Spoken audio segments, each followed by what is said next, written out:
할렐루야. 이 시간 다 같이 찬송가 382장 너 근심 걱정 말아라 찬송을 1절과 4절만 찬양하심으로 말씀으로 나아가도록 하겠습니다.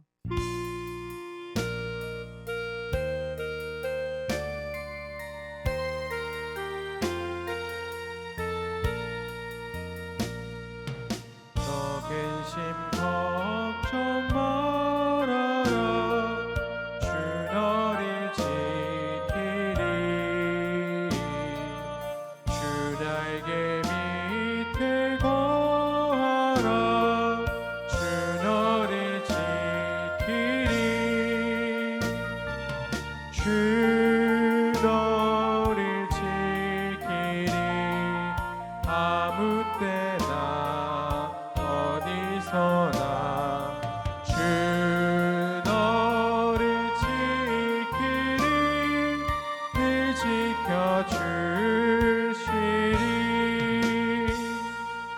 어려운 시험 당해도 주 너를 지키리 구주의 품에 거하라 주 너를 지키리 주 너를 지키리 아무 때나 어디서나 주 너를 지키리 늘 지켜주시리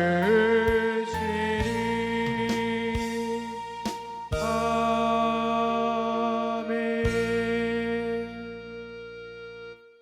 오늘 저와 여러분에게 주시는 하나님의 말씀은 예레미야 46장 13절부터 28절 말씀입니다. 오늘은 이 본문의 말씀으로 징계와 회복 사이라는 제목으로 은혜를 나누고자 합니다. 먼저 제가 말씀 봉독해 올리겠습니다. 바벨론의 느부갓네살 왕이 와서 애굽 땅을 칠 일에 대하여 선지자 예레미야에게 이르신 여호와의 말씀이라. 너희는 애굽에 선포하며 믹돌과 눕과 다바나스에 선포하여 말하기를 너희는 굳건히 서서 준비하라. 내 사방이 칼에 삼키었느니라. 너희 장사들이 쓰러지면 어찌함이냐.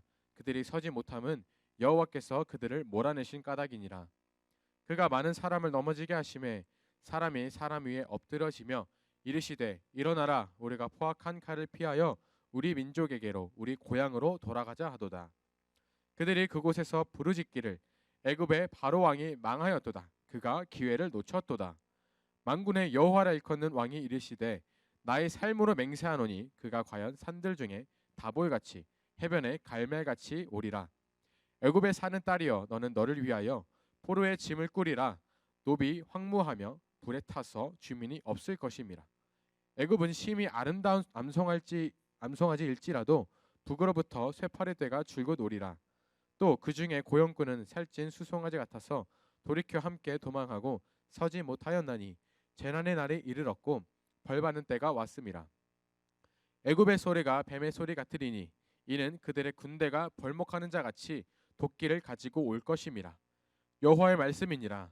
그들이 황충보다 많아서 셀 수 없으므로 조사할 수 없는 그의 수풀을 찍을 것이라. 딸 애굽이 수치를 당하여 북쪽 백성의 손에 부침을 당하리로다. 만군의 여호와 이스라엘 하나님께서 말씀하시니라. 보라, 내가 노예 아몬과 바로와 애굽과 애굽 신들과 왕들 곧 바로와 및 그를 이지하는 자들을 벌할 것이라. 내가 그들의 생명을 누리는 자의 손 곧 바벨론의 느부갓네살 왕의 손과 그 종들의 손에 넘기리라. 그럴지라도 그 후에는 그 땅이 이전같이 사람 살 곳이 되리라. 여호와의 말씀이니라. 내 종 야곱아 두려워하지 말라. 이스라엘아 놀라지 말라. 보라, 내가 너를 먼 곳에서 구원하며 내 자손을 포로된 땅에서 구원하리니 야곱이 돌아와서 평안하며 걱정 없이 살게 될 것이라. 그를 두렵게 할 자 없으리라. 여호와의 말씀이니라. 내 종 야곱아 내가 너와 함께 있나니 두려워하지 말라. 내가 너를 흩떴던 그 나라들은 다 멸할지라도 너는 사라지지 아니하리라. 내가 너를 법도대로 징계할 것이요 결코 무죄한 자로 여기지 아니하리라 하시니라. 아멘. 오늘 본문이 말하고 있는 것은 아주 간단합니다. 하나님을 의지하지 않으면 그 무엇이든지 결국 멸망하게 된다는 말씀을 내포하고 있습니다. 지금까지는 하나님의 거역한 유다 백성에 대한 하나님의 말씀이 기록되어 있었습니다. 그런데 이제부터는 애굽에 대한 멸망을 자세하게 드러내십니다. 하나님은 왜 애굽을 멸망시키셨을까요? 바로 유다 민족이 하나님보다 애굽을 더 의지했기 때문입니다. 물론 애굽에 우상 숭배도 있었습니다. 그러나 그보다 세상 권력, 명예에 의지해서 평화와 안식을 누리는 것이 얼마나 허망한 것인지 깨닫기 위해서 하나님은 멸망을 택하십니다. 오늘 본문 14절에 보시면 애굽에 있는 도시가 소개됩니다. 믹돌, 높, 그리고 다바네스입니다. 믹돌과 높은 애굽의 거대한 도시입니다. 다바네스는 유다 민족들이 피난해서 머물렀던 거주지였기도 했습니다. 그런 도시들을 향해서 하나님께서는 선포하십니다. 내 사방이 칼에 삼키었느니라. 멸망을 말씀하고 있습니다. 하나님은 애굽에서 유다 민족이 어디에 머물렀는지까지 다 기억하고 계십니다. 바로 하나님의 말씀을 듣지 않고 내 마음대로 행동했던 생각들, 행동들, 말들 다 기억하고 계신다는 것입니다. 그렇기 때문에 저와 여러분은 눈 가리고 아웅하는 생각 혹은 신앙은 버려야 하겠습니다. 15절에 보시면 너희 장사들이라고 기록되어 있습니다. 장사들로 번역된 단어는 이중적인 의미를 갖습니다. 첫 번째, 애굽의 막대한 군사력, 두 번째, 그리고 그들이 섬겼던 아피스 신이라는 것입니다. 그런데 그런 장사들이 쓰러져서 서지 못한다고 하십니다. 왜일까요? 바로 여호와께서 그들을 몰아내셨기 때문입니다. 군사력도 그 수호신도 어떤 힘도 줄 수 없는 아주 무기력한 상태가 되었다는 것을 말씀하고 있습니다. 아무리 내가 만반의 준비를 다 했어도 그것이 하나님께서 기뻐하지 않는 것이라면 무조건 그 결과는 멸망이라는 것입니다. 성경적이지 못하고 내 욕심이 가득한 상태에서 어떤 일을 하게 된다면 아쉽지만 그 결과는 멸망입니다. 그렇기에 자만하지 말아야겠습니다. 지금 당장 내가 남들이 부러워할 만한 무언가를 가졌다고 혹은 이루었다고 해서 그것들이 영원할 것이라는 생각은 분명 교만이고 자만입니다. 16절에서는 하나님의 이 심판에 대한 결과를 아주 비참하게 나타내십니다. 바로 왕이 망했다. 그는 하나님께 돌아갈 기회도 놓쳤다라고 말입니다.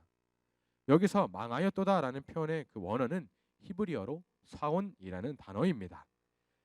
바다 물결이 내는 시끄러운 소리 혹은 난동을 부리는 모습을 표현할 때 바로 이 단어를 사용합니다.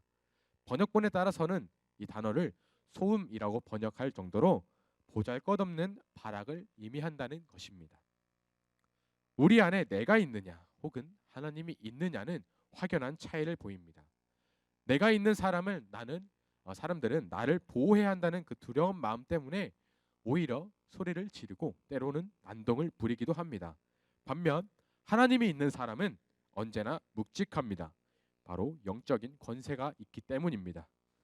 어떤 상황에서도 말씀 안에 그리고 기도 안에 믿음 안에 깊게 뿌리박고 묵직한 사람이 되면 좋겠습니다. 애굽의 바로 왕은 기회를 놓쳤습니다. 그 이전에 길그미스 전투에서 패배한 다음에 그는 더 이상 바벨론에 적대적인 행동을 하지 않았어야 됐습니다. 그러나 그는 계속 바벨론과의 전쟁을 이어나갔습니다. 그 이유는 바로 하나님의 심판을 두려워하지 않았기 때문입니다. 하나님이 기회를 주셨을 때 깨닫고 돌이키는 자가 복된 자입니다.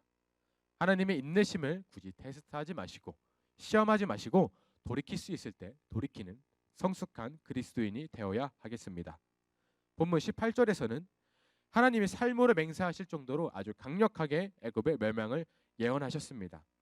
그렇기에 19절에서는 애굽 사람들에게 한마디로 짐 싸서 떠나라라고 말씀하고 있습니다. 애굽은 당시에 겉만 아름다워 보이는 살찐 암송아지와도 같았습니다. 그런데 보기엔 좋아 보일지라도 결국 잡아먹히게 되는 것이 송아지의 운명입니다. 애굽도 겉으론 보기에 화려하고 아주 멋들어 보였지만은 그 끝은 결국 멸망이라는 것을 한 번 더 그리고 끊임없이 강조하고 계시는 것입니다. 하나님의 심판은 특별히 애굽에서 고용한 용병들에게도 마찬가지였습니다. 21절에서처럼 이미 재난이 이르렀고 벌받는 때가 왔기 때문에 돌이킬 수도 없었습니다. 이후 본문에서는 애굽을 향한 심판을 적나라하게 그리고 아주 실제적으로 나타내 보이십니다. 23절에 황충보다 많아서 셀 수도 없으므로 그의 숯불을 찍을 것이라. 24절입니다. 애굽이 수치를 당할 것이다. 25절 노예 아몬과 바로와 애굽과 애굽 신들과 왕들 곧 바로와 및 그를 잊지 않은 자들을 벌할 것이라. 내가 그들의 생명을 바벨론의 느부갓네살의 손과 그 종들에게 넘기리라라고 계속해서 심판에 대한 멸망을 말씀하시면서 얼음보다 차가운 하나님의 모습을 나타내십니다. 그러나 하나님께서 택하신 백성, 유다에 남아있던 백성들에 대해서는 한없이 따뜻해지십니다. 27절부터는 이스라엘 백성에 대한 회복과 구원을 약속해 주십니다. 평안하며 걱정 없이 살게 될 거야. 두려워하지 말아라.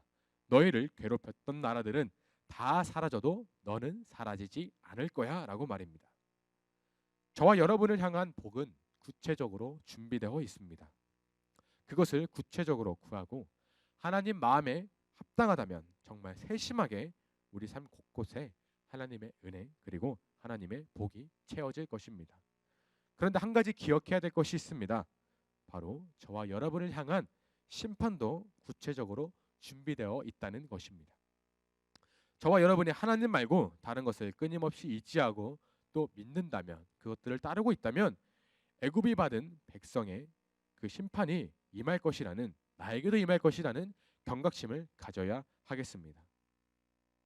오늘 하루를 살아가시면서 하나님의 말씀을 신뢰하면서 잠시 잠깐의 고난을 이겨나가실지, 아니면 하나님의 말씀이 싫어서 칼날 위에 있는 것 같은 평안을 택할지 생각해 보시면 좋겠습니다. 어떤 어려움 가운데 혹은 상황 가운데 계실 때 말씀과 기도를 붙잡고 결국 승리하실지, 아니면 그 고난 속에 깊이 빠져들어서 헤어나오지 못할지는 바로 지금 이 순간 저와 여러분의 선택에 달려 있습니다. 이 시간 다 같이 기도하겠습니다. 사랑의 하나님, 우리를 너무나 사랑하시기에 때론 고난의 시간도 주심을 알고 있습니다. 그것이 나의 죄로 인함이든 혹은 주님의 뜻을 이루기 위함이든 어떤 고난도 문제도 주님을 끝까지 붙잡으며 담대하게 승리할 수 있도록 도와주세요. 어느새인가 주님을 향한 뜨거운 마음과 갈망이 사라졌다면 다시 한번 주님께 눈물로 나아가 주님의 손을 붙잡을 수 있도록 인도해 주세요. 살아계신 예수 그리스도 이름으로 기도했습니다. 아멘.